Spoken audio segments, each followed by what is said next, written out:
Hi hello. Genetics of life എന്ന നമ്മുടെ biology ചാപ്റ്ററിൻ്റെ സെക്കൻഡ് പാർട്ടാണ്. അപ്പോൾ ഫസ്റ്റ് പാർട്ടിൽ നമ്മൾ പറഞ്ഞു നിർത്തി ഇത്രയും കാര്യങ്ങളാണ്. സെല്ലിൽ കൺട്രോളിംഗ് സെൻറ്ററായ ന്യൂക്ലിയസിനുള്ളിൽ ക്രോമസോമിനുള്ളിലാണ് DNA. അങ്ങനെ DNAയുടെ ലൊക്കേഷൻ നമ്മൾ മനസ്സിലാക്കി. ഇനി നമ്മൾ നോക്കാൻ പോകുന്നത് സ്ട്രക്ചർ ഓഫ് DNAയുടെ സ്ട്രക്ചർ എങ്ങനെയാണ് എന്നുള്ള കാര്യങ്ങളാണ് ഇനി നമുക്ക് നോക്കേണ്ടത്. അപ്പോൾ ടെക്സ്റ്റ് ബേസ് നോക്കാം നമുക്ക്. In 1953, James Watson, along with Francis Crick, had presented the double helical model of DNA. അപ്പോൾ ഇതിനകത്തിൽ രണ്ട് ആൻസറുകൾ മറിഞ്ഞു കിടപ്പുണ്ട്. James Watson and Francis Crick presented the double helical model of DNA. അപ്പോൾ DNAയുടെ മോഡൽ ഏതാണെന്ന് ചോദിച്ചാൽ ഡബിൾ ഹെലിക്കൽ മോഡൽ, അതായത് ഒരു ചുറ്റുഗോവേണിയുടെ മാതൃക. അതായത് നമ്മുടെ സാധാരണ ഏണിയില്ലേ, അതിനെ നമ്മളൊന്ന് ചുറ്റി വെച്ചാൽ എങ്ങനെയിരിക്കും? ഇത് കണ്ടോ, ഈ ഒരു ഷേപ്പിനെയാണ് നമ്മൾ ഡബിൾ ഹെലിക്കൽ സ്ട്രക്ചർ അല്ലെങ്കിൽ ചുറ്റുഗോവേണി മാതൃക എന്ന് നമ്മൾ പറയുന്നത്. അപ്പോൾ DNAക്ക് ഈ ഒരു ഡബിൾ ഹെലിക്കൽ സ്ട്രക്ചർ ആണെന്ന് പ്രസൻറ്റ് ചെയ്ത വ്യക്തികളാണ് ജെയിംസ് വാട്സണും ഫ്രാൻസിസ് ക്രിക്കും. അപ്പോൾ ഇത് വളരെ ഇമ്പോർട്ടൻ്റ് ആയിട്ട് പഠിക്കേണ്ട രണ്ട് പേരുകളാണ് James Watson and Francis Crick. വാട്സണും ക്രിക്കും, അങ്ങനെയാണ് നമ്മൾ സാധാരണ എളുപ്പത്തിൽ അങ്ങനെ പറയും, വാട്സണും ക്രിക്കും. They proposed the structure of DNA based on the X-ray diffraction studies conducted by Rosalind Franklin and Maurice Wilkins. ദാ വരുന്നതാ പിന്നെ രണ്ട് പേര്. അപ്പോൾ ഈ വാട്സണും ക്രിക്കും നേരിട്ട് ചെന്ന് വളരെ പെട്ടെന്ന് ഈ ഒരു ഡബിൾ ഹെലിക്കൽ മോഡൽ പ്രപ്പോസ് ചെയ്യുകയല്ല ചെയ്തത്. അതിനു മുന്നേ പല ആൾക്കാരും ഈ എക്സ്റേയുടെ സ്ട്രക്ചർ പഠനവിധേയമാക്കിയിട്ടുണ്ട്. അങ്ങനെ രണ്ട് പേരാണ് Rosalind Franklin and Maurice Wilkins. അപ്പോൾ ഇവരുടെ എക്സ്റേ ഡിഫ്രാക്ഷൻ പഠനങ്ങളെ ആസ്പദമാക്കിയിട്ടാണ് DNAക്ക് ഡബിൾ ഹെലിക്കൽ സ്ട്രക്ചർ ആണ്, അല്ലെങ്കിൽ ഈ DNAയുടെ സ്ട്രക്ചർ ഡബിൾ ഹെലിക്കൽ മോഡലാണ് എന്ന് നമ്മുടെ വാട്സണും ക്രിക്കും നിർദ്ദേശിക്കുന്നത്.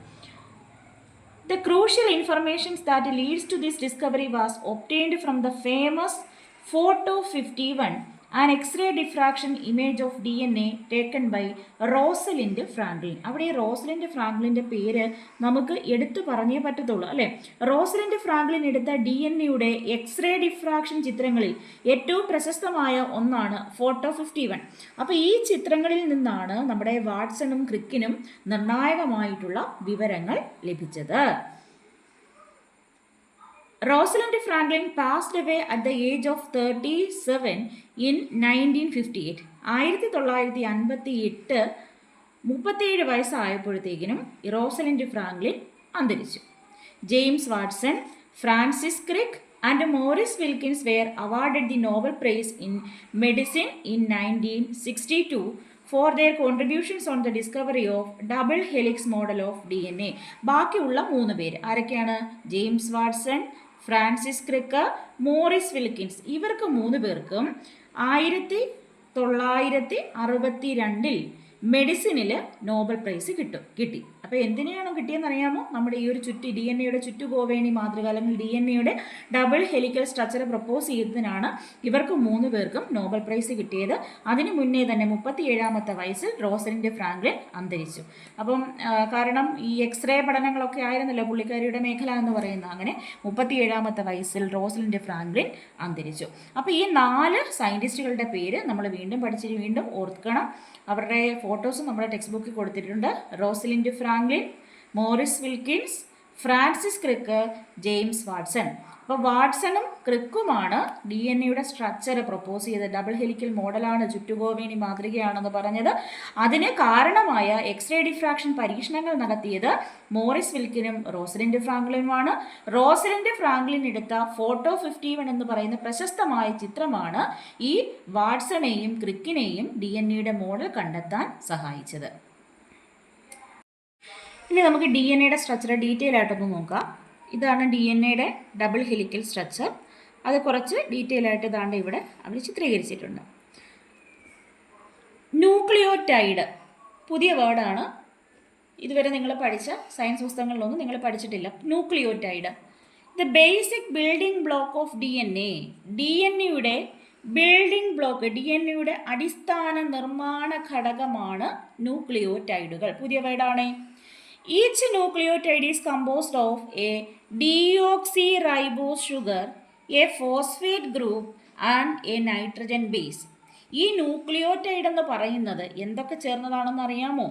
ഡിയോക്സി റൈബോസ് ഷുഗർ, ഒരു ഫോസ്ഫേറ്റ് ഗ്രൂപ്പ്, നൈട്രജൻ ബേസ്, ഇത് മൂന്നും ചേരുന്നതാണ് ഒരു ന്യൂക്ലിയോടൈഡ്. എന്താണ് ന്യൂക്ലിയോടൈഡ്? ഡി എൻ എയുടെ ബേസിക് ബിൽഡിംഗ് ബ്ലോക്കാണ് ന്യൂക്ലിയോടൈഡ്. ന്യൂക്ലിയോടൈഡ് എന്ന് പറയുന്നത് ഡിയോക്സി റൈബോസ് ഷുഗറും ഫോസ്ഫേറ്റ് ഗ്രൂപ്പും നൈട്രജൻ ബേസും ചേരുന്നതാണ്. ഇതാണ്ട് ഇവിടെ നമുക്ക് കാണിച്ചിട്ടുണ്ട്. ഇതാണ് നമ്മുടെ ഷുഗർ. ഏതാണ് ഡി എൻ എയിലുള്ള ഷുഗർ? ഏതാണ്? Deoxy ribose sugar. ഒരു 5 കാർബൺ ഷുഗറാണ് ഡിയോക്സി റൈബോസ് ഷുഗർ. ഇതാണ് ഡിയോക്സി റൈബോസ് ഷുഗർ. നമ്മളിവിടെ പറഞ്ഞു ഡിയോക്സി റൈബോസ് ഷുഗർ. അടുത്തത് എന്താണ്? Phosphate group. ദാണ്ട കണ്ടോ, ഒരു phosphate group. Then nitrogen base. ആരാ nitrogen base? Nitrogen containing alkaline compound. Nitrogen അടങ്ങിയ ആൽക്കലി സ്വഭാവമുള്ള കോമ്പൗണ്ടാണ് നൈട്രജൻ ബേസ്. അപ്പോൾ ഇതാണ് മൊത്തത്തിൽ എന്താണ്? ഒരു ന്യൂക്ലിയോടൈഡാണിത്. Sugar, phosphate, nitrogen base.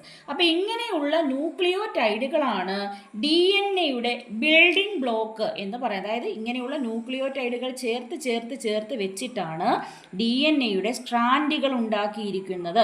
അപ്പോൾ ഇവിടെ നമുക്ക് ശ്രദ്ധിച്ചാൽ അറിയാമല്ലോ, നമ്മുടെ ഡി എൻ എക്ക് 2 സ്ട്രാൻഡുകളല്ലേ? ദാണ്ടെ ഒരെണ്ണം, ദാണ്ടെ ഒരെണ്ണം, ദാണ്ടെ ഒരെണ്ണം. അപ്പം നമ്മുടെ ഡി എൻ എക്ക് 2 സ്ട്രാൻഡുകളല്ലേ ഉള്ളത്, 2 ഇഴകളല്ലേ ഉള്ളത്. These composed of sugar and phosphate. അപ്പോൾ ഈ സ്ട്രാൻഡുകളെ ഉണ്ടാക്കിയിരിക്കുന്നത് എന്തൊക്കെ കൊണ്ടാണ്? ഷുഗറും ഫോസ്ഫേറ്റും ചേർന്നിട്ടാണ് ഈ 2 ഇഴകൾ അല്ലെങ്കിൽ ഈ 2 സ്ട്രാൻഡ് ഉണ്ടാക്കിയിരിക്കുന്നത്. പഞ്ചസാരയും ഫോസ്ഫേറ്റും ചേർന്നിട്ടാണ്. അപ്പോൾ ഇത് നോക്കിയാൽ ഇതിന് നടുക്കൂടെ ഇഷ്ടം പോലെ പടവുകൾ പോയിരിക്കുന്നത് നമുക്ക് കാണാൻ സാധിക്കും. റങ്സ് അഥവാ പടവുകൾ അല്ലെങ്കിൽ പടികൾ.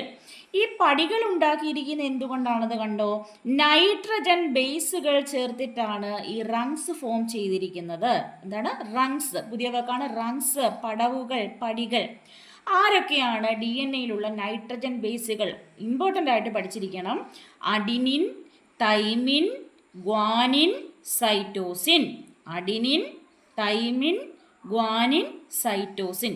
ഇവർ 4 പേരാണ് ഡി എൻ എയിലുള്ള നൈട്രജൻ ബേസുകൾ എന്ന് പറയുന്നത്. Adenine, thymine, guanine, cytosine.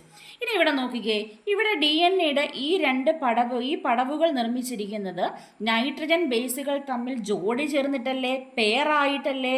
അപ്പോൾ നോക്കിക്കേ, ആരെങ്കിലും ഇഷ്ടമുള്ളവരൊന്നും ഓപ്പോസിറ്റ് ചെന്ന് നിൽക്കാൻ പറ്റില്ല. അഡിനിൻ്റെ ഓപ്പോസിറ്റ് എപ്പോഴും പെയറായിട്ട് തൈമിൻ മാത്രമേ വരാൻ പറ്റത്തുള്ളൂ. അഡിനിനും തൈമിനും ഇടയ്ക്ക് എത്ര ബോണ്ടുണ്ട് നിങ്ങൾ കണ്ടോ? ഇവിടെ ഒരു 2 വര കൊടുത്തിരിക്കുന്നത് കണ്ടോ?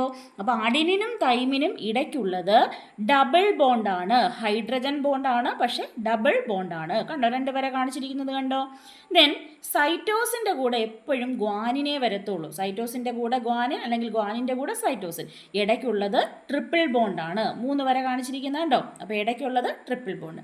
ഇവിടെ വീണ്ടും അഡിനിൻ, തൈമിൻ, ഗ്വാനിൻ, സൈറ്റോസിൻ. അപ്പോൾ നമ്മൾ ഓർക്കേണ്ട ഒരു കാര്യം, അഡിനിൻ്റെ പെയറായിട്ട് എപ്പോഴും തൈമിനെ വരവുള്ളൂ. അതിന് നടുക്ക് ഡബിൾ ബോണ്ട്. ഗ്വാനിൻ്റെ പെയറായിട്ട് എപ്പോഴും സൈറ്റോസിനെ വരത്തുള്ളൂ. ഇടയ്ക്കുള്ള ബോണ്ട് ഏതാണ്? ട്രിപ്പിൾ ബോണ്ടാണ്. ഇത്രയുമാണ് ഡീറ്റെയിൽ ആയിട്ടുള്ള ഡി എൻ എയുടെ സ്ട്രക്ചർ. അപ്പോൾ നമുക്ക് ഒന്നുകൂടെ നോക്കാം. ഡി എൻ എക്ക് 2 സ്ട്രാൻഡുകളുണ്ട്. ഡി എൻ എയുടെ ബിൽഡിംഗ് ബ്ലോക്കിനെ നമ്മൾ ന്യൂക്ലിയോടൈഡ് എന്ന് വിളിക്കും. ന്യൂക്ലിയോടൈഡ് എന്ന് വെച്ചാൽ ഒരു ഷുഗർ, ഫോസ്ഫേറ്റ്, നൈട്രജൻ ബേസ്, ഇത്രയും ചേരുന്നതിനെയാണ് നമ്മളൊരു ന്യൂക്ലിയോടൈഡ് എന്ന് പറയുന്നത്. അപ്പോൾ ആരാണ് നൈട്രജൻ ബേസ്? ആരാ? Nitrogen contain alkaline compound is called nitrogen base. ഇപ്പോൾ ഡി എൻ എയിലുള്ള നൈട്രജൻ ബേസുകളാണ് അഡിനിൻ, തൈമിൻ, ഗ്വാനിൻ, സൈറ്റോസിൻ. അപ്പോൾ ഇവിടെ നമുക്ക് നോക്കിയാൽ കണ്ടോ, ഇതൊരു ന്യൂക്ലിയോടൈഡ്, ഇതൊരു ന്യൂക്ലിയോടൈഡ്, ഇതൊരു ന്യൂക്ലിയോടൈഡ്. അപ്പം ഒരുപാട് ന്യൂക്ലിയോടൈഡുകളെ ചേർത്ത് വെച്ചിട്ടാണ് ഈ സ്ട്രാൻഡ് ഫോം ചെയ്തിരിക്കുന്നത്. ഇനി ഒരു കാര്യം പറയാൻ വിട്ടുപോയി. അടുത്തടുത്തുള്ള ന്യൂക്ലിയോടൈഡുകളെ തമ്മിൽ പരസ്പരം ബന്ധിപ്പിക്കുന്നത് ആര് വഴിയാണെന്നറിയാമോ? ഫോസ്ഫേറ്റ് ഗ്രൂപ്പാണ് ന്യൂക്ലിയോടൈഡുകളെ പരസ്പരം ബന്ധിപ്പിക്കുന്നത്. നോക്കിക്കേ, phosphate participate in the formation of bond that links nucleotide together. ന്യൂക്ലിയോടൈഡുകളെ തമ്മിൽ പരസ്പരം ബന്ധിപ്പിക്കുന്നത് ആരാണെന്നറിയാമോ? നമ്മുടെ ഫോസ്ഫേറ്റ് ഗ്രൂപ്പാണ്. അപ്പോൾ ഇത്രയുമാണ് ഡി എൻ എയുടെ സ്ട്രക്ചർ. വളരെ ഇമ്പോർട്ടൻ്റ് ആയിട്ട് ഓർക്കുക, ഡി എൻ എക്ക് ഡബിൾ ഹെലിക്കൽ സ്ട്രക്ചർ, 2 സ്ട്രാൻഡുകളുണ്ട്. 2 strands are made up of sugar and phosphate. Rungs, പടവുകൾ ഉണ്ടാക്കിയിരിക്കുന്നത് നൈട്രജൻ ബേസ് പെയർ ചെയ്യുന്നതിലൂടെയാണ്. അപ്പോൾ ആരൊക്കെയാണ് nitrogen base? Adenine, thymine, guanine, cytosine. D N എയുടെ ബിൽഡിംഗ് ബ്ലോക്കിനെ വിളിക്കുന്ന പേരാണ് ന്യൂക്ലിയോടൈഡ്. ന്യൂക്ലിയോടൈഡ് എന്ന് പറയുമ്പോൾ ഒരു ഷുഗറും ഒരു നൈട്രജൻ ബേസും ഫോസ്ഫേറ്റ് ഗ്രൂപ്പും ചേരുന്ന യൂണിറ്റിനെയാണ് നമ്മൾ ന്യൂക്ലിയോടൈഡ് എന്ന് പറയുന്നത്. ഡി എൻ എയിലുള്ള ഷുഗർ ഒരു 5 കാർബൺ ഷുഗറായ ഡിയോക്സി റൈബോസ് ഷുഗറാണ്. ഇവിടെ നമുക്ക് ടെക്സ്റ്റിലെ 11ാമത്തെ പേജിൽ ഡി എൻ എയുടെ സ്ട്രക്ചറുമായിട്ട് ബേസ് ചെയ്ത് ഒരു വർക്ക്ഷീറ്റ് കൊടുത്തിട്ടുണ്ട്. അപ്പോൾ അതുകൂടെ നോക്കിയേ. Number of strands in D N A. D N എയിൽ എത്ര സ്ട്രാൻഡുകൾ, എത്ര ഇഴകൾ ഉണ്ടെന്നാണ് നമ്മൾ പഠിച്ചത്? 2 സ്ട്രാൻഡ്സ് അല്ലേ, 2 സ്ട്രാൻഡുകളായിരുന്നു. Molecules used to make strand, അതായത് സ്ട്രാൻഡ് ഉണ്ടാക്കിയിരിക്കുന്നത് ഏതൊക്കെ മോളിക്യൂളുകൾ ചേർത്തിട്ടാണെന്ന് നമ്മൾ പഠിച്ചതാണ്. Sugar and phosphate. ഷുഗറും ഫോസ്ഫേറ്റും കൂടി ചേർത്തിട്ടാണ് സ്ട്രാൻഡ് ഫോം ചെയ്തിരിക്കുന്നത്. Molecules used to makes the rungs, അതായത് പടവുകൾ ഉണ്ടാക്കിയിരിക്കുന്നത് എന്ത് ചേർത്തിട്ടായിരുന്നു? നൈട്രജൻ ബേസുകൾ ചേർത്തിട്ടാണ് റങ്സ് ഫോം ചെയ്തത്. നൈട്രജൻ ബേസ് ഏതൊക്കെയാണെന്ന് നമുക്കറിയാം. Adenine, thymine, guanine, cytosine. Different types of nitrogen base. അപ്പോൾ അത് താഴെ ചോദിച്ചിട്ടുണ്ട്. നൈട്രജൻ ബേസുകൾ ഏതൊക്കെയാണെന്ന് ചോദിച്ചിട്ടുണ്ട്. Adenine, thymine, guanine, cytosine. Formation of rungs. എങ്ങനെയാണ് റങ്സ് ഫോം ചെയ്തിരിക്കുന്നത്? Through hydrogen bond. Through hydrogen bond between ആർക്കിടയ്ക്കാണ്? Nitrogen base. നൈട്രജൻ ബേസിനിടയിൽ ഹൈഡ്രജൻ ബോണ്ട് ഫോം ചെയ്തിട്ടാണ് നമ്മുടെ റങ്സ്, പടവുകൾ രൂപപ്പെട്ടിരിക്കുന്നത്. Mode of nitrogen base pairing. Nitrogen base എങ്ങനെയാണ് പെയർ ചെയ്തത്? Adenine double bond thymine, guanine triple bond cytosine. ഇതുപോലെയല്ലേ അവിടെ പെയറിംഗ് ഉണ്ടായത്. അടുത്തത് മോളിക്യൂൾസ് ഇൻ ന്യൂക്ലിയോടൈഡ്. ന്യൂക്ലിയോടൈഡിൽ ഏതൊക്കെ മോളിക്യൂളുകളുണ്ട്? ഏതൊക്കെ ഉണ്ടായിരുന്നു? Sugar, phosphate, then nitrogen base.